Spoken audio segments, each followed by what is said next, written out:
We challenge you, dapat yan ang panawagan natin, ilabas nyo ang interview. Ilabas nyo ang investigasyon kay Romualdez.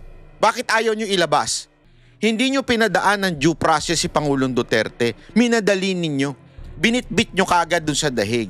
Tapos ngayon magsasalita kayo ng due process. Ikaw Marcos, wala kang karapatang magsalita ng due process. Bakit? Hindi nyo binigyan ng due process si Pangulong Duterte. Kaya wala kang karapatan magsalita ng due process. Yan putang inang due process ninyo ay para lang yan sa mga kakampi ninyo. Isang mapagpala at magandang araw mga kabayan sa kabila ng pagsasampa ng kaso ng ICI dito sa 6 na opisyal ng gobyerno, hindi pa rin ito ikinatuwa ng netizen. Lumalabas kasi na ang kinasuhan ng ICI ay halos mga kalaban ng gobyerno ni PBBM.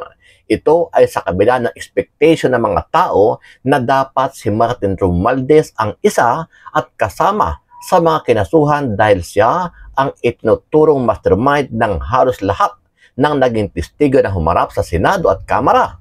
Ayon sa ating mga kababayan, pinapalabas lang ng ICI na binuo ni PBBM na nagbunga na ang kanilang investigasyon at may mga kinasuhan na sila para kahit papano ay maibsa naman ang galit ng mga tao. Wala yung mga pangalan na ini-expect natin. Di ba? Bakit? Bakit? Oh, hindi ngayon may papaliwanag kasi nga magaling ang ICI eh. Bakit? Itinago nila yung mga interview. Meron pa silang pautot sa Senado na ila-livestream daw. Asan na yung putangin ng livestream? Wala na. Oh. Ba't hindi nyo na lang ilabas kung ano yung interview na ganap nung una? Bakit ipapa-livestream nyo pa ngayon? Ilabas nyo na lang eh. Ano, wala kay recording? Oh. We challenge you, dapat yan ang panawagan natin, ilabas nyo ang interview. Ilabas nyo ang investigasyon kay Romualdez. Bakit ayaw nyo ilabas? Matatandaan na nanindigan si Pangulong Bongbong Marcos Jr. na kailangan dumaan muna sa due process para makasuhan at mapanagot ang isang akusado na idinadawit ng mga testigo. Pero lalong ikinagalit ito ng ating mga kababayan, partikular ang isang kilalang vlogger na si Banat Bay. Ayon sa kanya, ang due process ni PBBM ay para lang sa mga kakampi niya. Pero kapag hindi niya kaalyado, ay mabilis silang gumagawa ng aksyon at hindi na nila ito idinadaan sa due process gaya ng ginawa nila kay dating Pangulong Duterte. Para mukhang kapani-paniwala, dapat may makasuhan. Tapos sasabihin na lang nila, wala na kaming kinalaman dyan kung hindi yan makpakulong kasi nga meron tayong due process. Diba yung sinasabi ni Marcos na kesyo, hindi naman pwede na walang due process. Diba? Yan ang sinasabi niya eh. Ang akin lang kasi, yung due process, para lang sa mga kakampi ninyo. Pero para sa mga kalaban, kita nyo nga ginawa nyo kay Pangulong Duterte, walang due process yun. Na supposedly, Supreme Court na nagsabi, any extradition o any na pagdadala ng isang tao sa ibang bansa, dapat dumaan sa korte at hindi DOJ ang korte. Ang korte, yung tapat korte, at meron pang panahon para mag-bail. Hindi nyo pinadaan ng due process si Pangulong Duterte. Minadali ninyo. Binitbit nyo kaagad dun sa dahig. Tapos ngayon magsasalita kayo ng due process. Ikaw Marcos, wala kang karapatang magsalita ng due process. Bakit? Hindi nyo binigyan ng due process si Pangulong Duterte. Kaya wala kang karapatan magsalita ng due process. Yan putang inang due process ninyo ay para lang yan sa mga kakampi ninyo. Ano ang masasabi mo dito kabayan?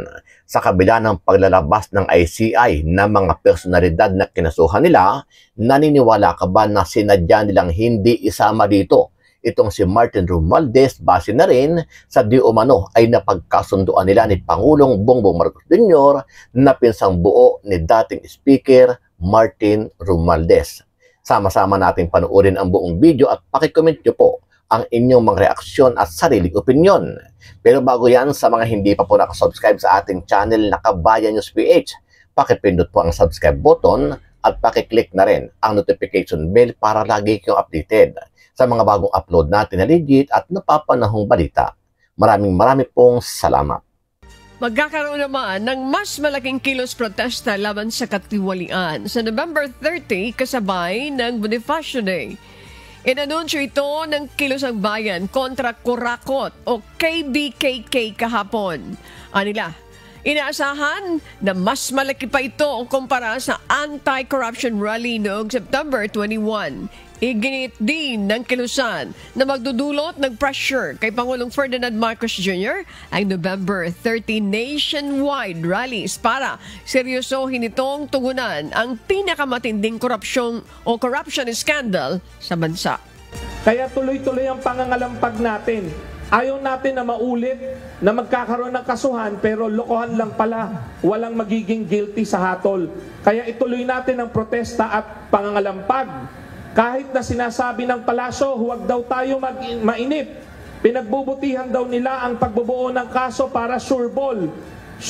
Sureball nga ba? Sobrang bagal nila. At saka parang mga miron lang ang kakasuhan. Natanggap na ng Commission on Elections o COMELEC ang certification mula sa Department of Public Works and Highways o DPWH patungkol sa mga kontraktor na may pinasok na proyekto sa gobyerno. Sa 53 kontraktor na nagbigay ng kontribusyon sa mga kandidato noong 2022 elections, 27 dito ay public contractors. Ito'y batay sa isinumiteng Statement of Contributions and Expenditures o SOSE ng mga kandidato. Isa rito ang Center Ways Construction and Development Incorporated na kasama sa pinangalanan ni Pangulong Ferdinand Marcos Jr. na may pinakamaraming flood control projects. Nabatida ang presidente ng kumpanya ay si Lawrence Lubiano na umaming nagbigay ng 30 million pesos sa kandidatura ni Senator Francis Cheese Escudero. Kaugnay nito, ayon kay COMELEC Chairman George Erwin Garcia, padadalhan nila ang 27 kontraktor ng show cause o pagpapaliwanagin. Pagkatapos po na mapasagot natin yung 27 na yan, ay pasasagutin naman po natin. Yun naman po mga kandidato na nabigyan, tumanggap mula po doon sa 27 na kontratista.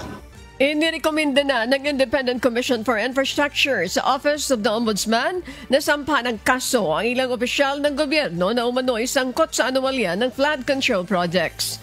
Nakasaad sa interim report ng ICI ang 6 na pangalan na inaasang kakasuhan ng Office of the Ombudsman batay sa kanilang rekomendasyon kaugnay ng anomalya sa flood control projects ng pamahalaan. Kasama sa report ng komisyon ang natuklasang pagkakasangkot ng mga nabanggit na opisyal sa umano'y pagtanggap ng mga suhol o unwarranted monetary benefits mula naman sa mga contractor ng flood control projects. We recommended the filing of criminal and administrative charges against the following persons. 1. Former Undersecretary Roberto Bernardo. Number 2, Senator Joel Jose Villanueva. Number 3, Senator Jose Jinggoy Estrada Ejercito Jr. Number 4, former Congressman Elizalde Saldico. Number 5, COA Commissioner Mario Lipana.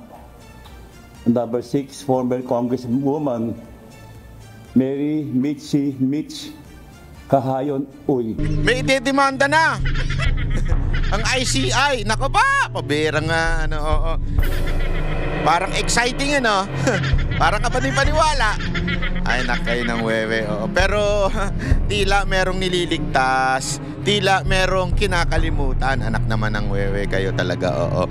Pero in fairness, napakagaling ng ICI. In fairness, mga kababayan. Bakit to, Kanyo? Napakagaling talaga ng ICI. Kasi itinago nila investigasyon.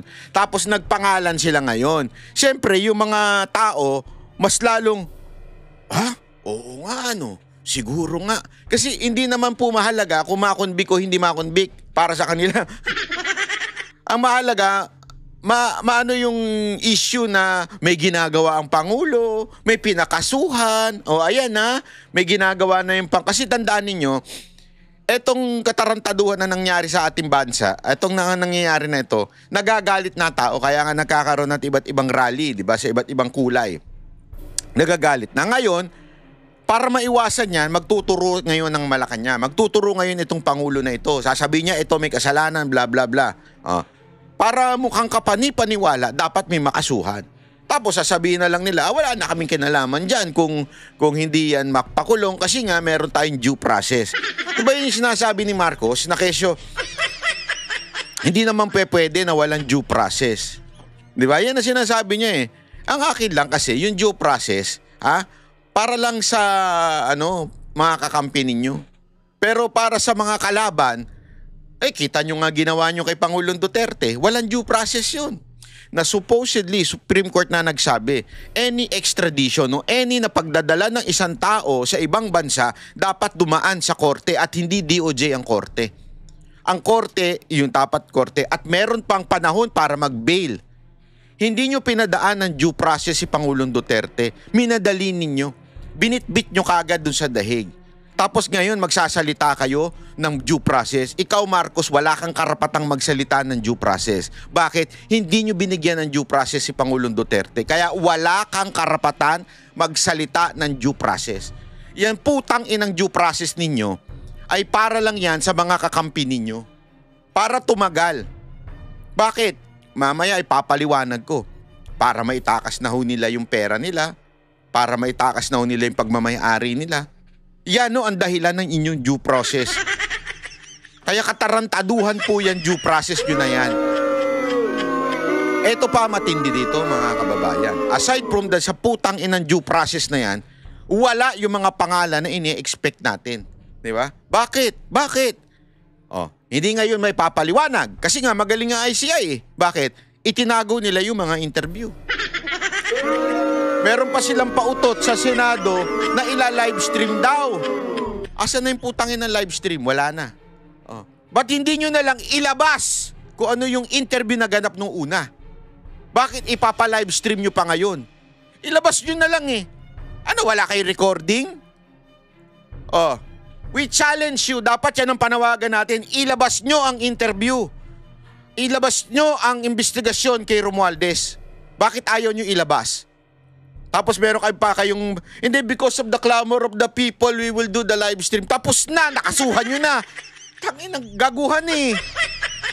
Alam nyo, mga kababayan, ginagago tayo nitong gobyerno na ito.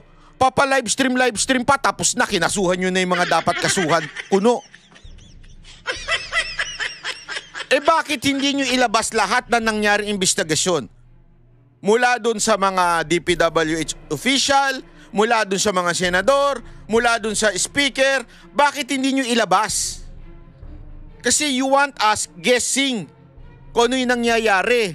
Para nasa inyo lang yung paliwanag, para bagang ganire. Maglagay ka dyan sa dingding. Bawal umihi dito. Pustahan tayo doon, iihi ang tao. Kasi may ganong klaseng, ewan ko kung anong psychological topak ang mga tao eh. Pag sinabi mong bawal umihi, doon iihi. Di ba? Maglagay ka ng butas dyan, sabi mo, bawal sumilip. Sisilipin pa. Pero kung wala yan, wala sisilip dyan. Tama, mali. Pero pag nilagay mo, bawal sumilip, dyan sila sisilip. Ano ibig ko sabihin? Yung kanilang curiosity, yung kanilang parang, ano ba meron yan? Doon namumuo yung opinion eh. Doon namumuo yung action. Di ba? So, ganyan ang ginawa ninyo. Itinago ninyo yung mga interview para kami magbigay ng opinion namin, magbigay ng reaction namin na ayon lamang doon sa gusto ninyo mangyari. Na kasuhan yung mga tao na ito. Sino yon? Mga kalaban.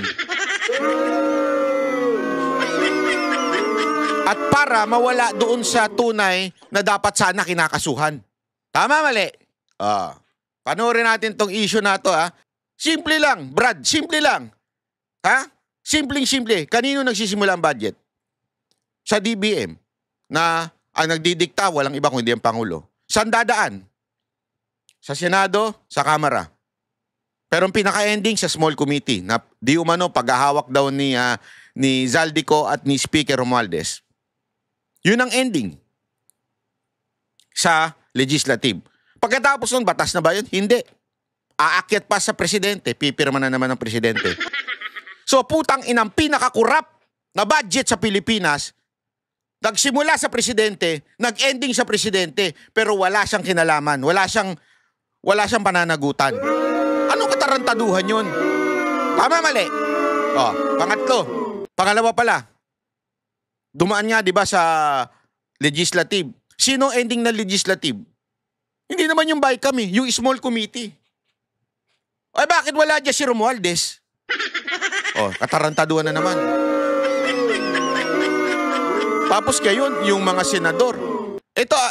Itong mga senador na to, hindi ko sinasabing walang pananagutan. Dapat yan ang panawagan natin. Wala ko sinasabing ilabas ganyan. Nyo ang interview. Maganda nga yan, kinasuhan ninyo Ilabas nyo ang investigasyon kay Romualdez. Sagutin nila sa korte. Bakit ayaw nyo ilabas? Pero wala pong pananagutan ng due process si Pangulong Duterte. Kahit minadali ninyo, sabihin mo na ha, binitbit nyo kagad dun sa dahil. Halimbawa, tapos lahat ng mga congressman, kayo ang daming binanggit na congressman, wala kang karapatang magsalita ng due process. Bakit? Ilan lang ang nakasuwang congressman due process si Pangulong Duterte. Kaya pero wala yung sa Senado, ayan na kagad, magsalita ng due process. Huwag nyong kakalimutan yung due process yung announcement ni Atty. Fortun para lang yan sa mga kakampi ninyo.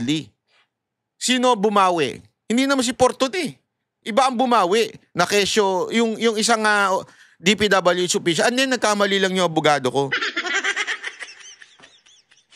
Ba't hindi si Porto nang bumawi ng 7? Kasi kilala natin yung 7. Yung totoo. Yung 7 doon, marami doon, galing sa kakampi ni Marcos sa administrasyon o sa majority. So yung dalawa lang, sa minority, yun lang ang sinama ninyo. Para kunwari, merong senador na nakasuhan. Diba? Ang laking katarantaduhan nito, mga kababayan. Ang pagsasampa ng kaso kina dating Congressman Zaldico at Senators Jinggoy Estrada at Joel Villanueva dahil daw yan sa pagtanggap umano nila ng suhol at kickbacks mula sa mga kontraktor ng flood control projects. Kasama po sa pinahahainan ng criminal at administrative charges sina dating Caloocan Representative Mitch Cahayon Uy, dating DPWH Undersecretary Roberto Bernardo at si Commissioner Mario Lipana ng Commission on Audit. Sabi ni ICI Chairman Andres Reyes, posible umanong sangkot ang mga opisyal na yan sa ilang krimen tulad ng plunder o pandarambong, direct o indirect bribery at corruption of public officials. Base raw yan sa sinumpaang mga salaysay ng ilang dating opisyal ng DPWH tungkol sa sistema ng kickbacks sa pagitan ng ahensya at ng mga inirereklamong kawani ng gobyerno. Sa pamamagitan daw ito ng insertion sa National Expenditure Program ng mismong mga mambabatas daw ang naglalagay. No one will be spared in this fight against corruption. Politicians and government officials will be investigated and charged by credible evidence. Those found responsible will face the consequences and help. Ang galing yung wording sila, found responsible. So para bagang meron na talagang conviction yung mga binanggit. At kaya gano'n naman din ang packaging ng mga bayarang media. Kaliwat kanan, Villanueva, Estrada, may mga kaliwat kanan, dinadamay sila. Kasi nga, sino ba may-ari ng sino ba ang may stock sa media? Alam na natin. Accountable under the rule of law.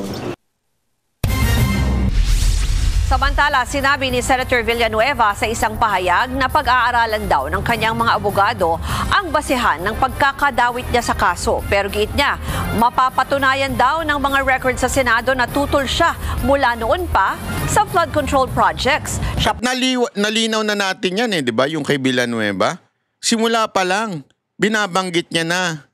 I mean, kung ikaw ay walang flood control project, o meron pa lang, kung ikaw ay may flood control project o ghost flood control project, hindi mo uungkatin yun.